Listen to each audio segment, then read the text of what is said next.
One of the things that someone that we actually met a couple weeks ago, the dean of Harvard Business School, said to me, we were talking about leadership, and he was sharing his philosophy about leadership as the dean of a major business school.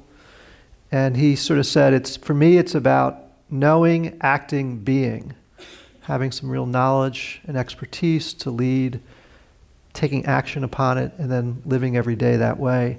And one of the things that I think has been the most amazing about Sadhguru's journey is the actions that he has taken. You saw some of the programs up there, but maybe you can describe some of the things that you have going on in the world, because it's not just about coming and talking and meeting and philosophizing, it's actually about taking action. So maybe you can tell us some of the things that you have going on around the world and how you get them resourced.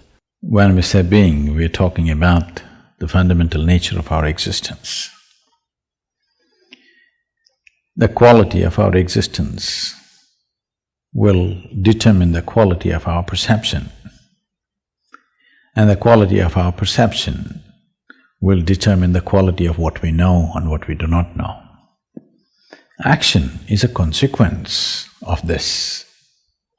If you put it upside down, then it's like saying fruit, tree, root, soil.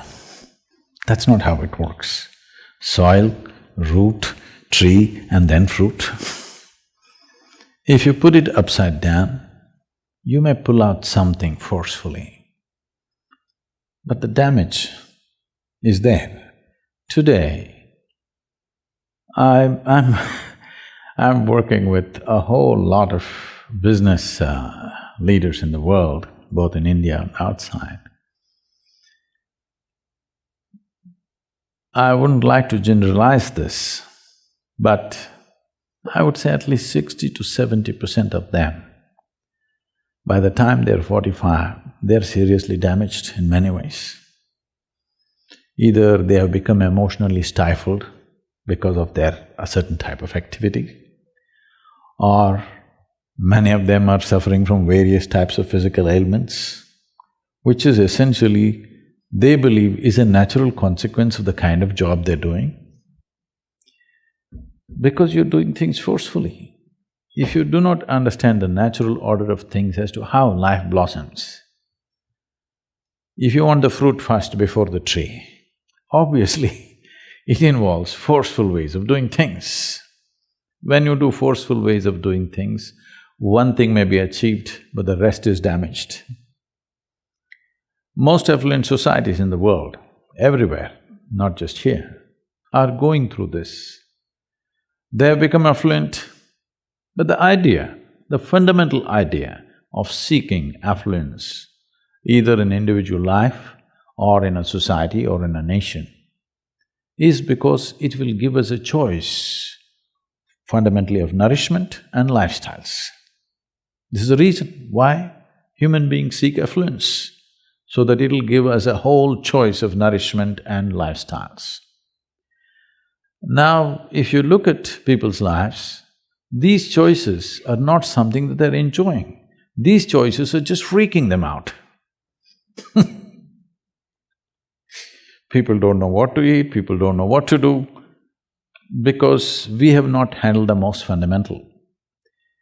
We want to be on the racetrack, but we don't want to build a machine for it, we just want to win.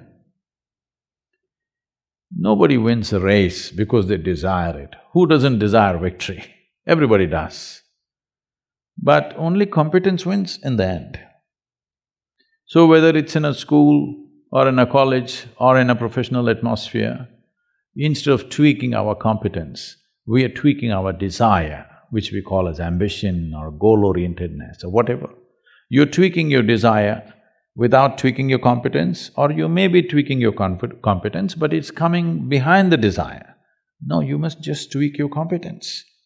What you can do may be beyond your desire, or it may be a little less than that, we don't know. But without tweaking your competence, you're trying to tweak your desire, which causes an unnecessary sense of stress when you do well. Look at the pain of that. You're suffering your well-being. This cannot be excused because our well-being is coming at a great loss and pain to every other creature on the planet. And we are suffering it simply because we are putting the cart before the horse. So, you cannot do being in the end, doing, knowing and being. No. Being first. How to be. If you don't know how to be, wherever we put you, you will suffer. If you know how to be, whether you work here in San Francisco or you have to work in the Mars, it doesn't matter. Wherever you are, you will know how to do. What will you do? You will function to the best of your intelligence and capability. That's all you can do. In our lives, if we do not do what we cannot do, it's not an issue. But if we do not do what we can do, we're a disastrous life. That's all we're trying to avoid, that we don't end up not being able to do what we can do. But once you create this unnecessary, completely avoidable stress that your desire is bigger than your competence, without tweaking the competence, instead of focusing everything and tweaking the competence, we are tweaking the desire. Now you're creating a situation where there is stress. Stress means you're moving towards incompetence, not towards competence. Any machine on the planet will function at its best only when there is no sense of friction. The least amount of friction means that machine is the most efficient machine. Why is that not true for human mechanism? If this functions with least amount of friction, this will function at its best. Will I be as good as you? Maybe not. But I will be at my peak, and that's all. And every human being has come with a certain genius.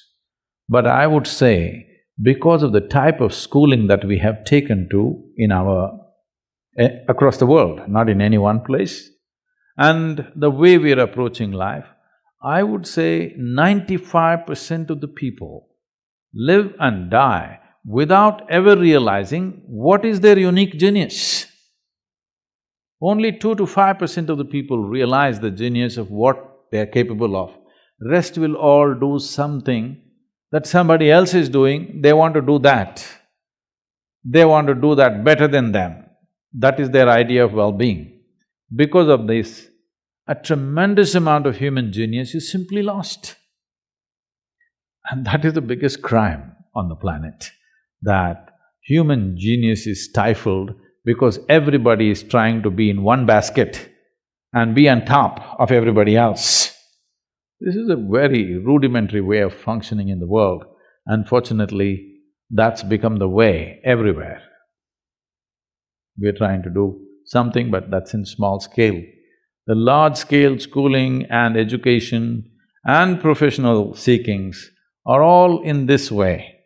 We all wanted to get into one basket and be on top of the pile. It's a cruel way to live. If you get there also, you will suffer. If you don't get there also, you will suffer.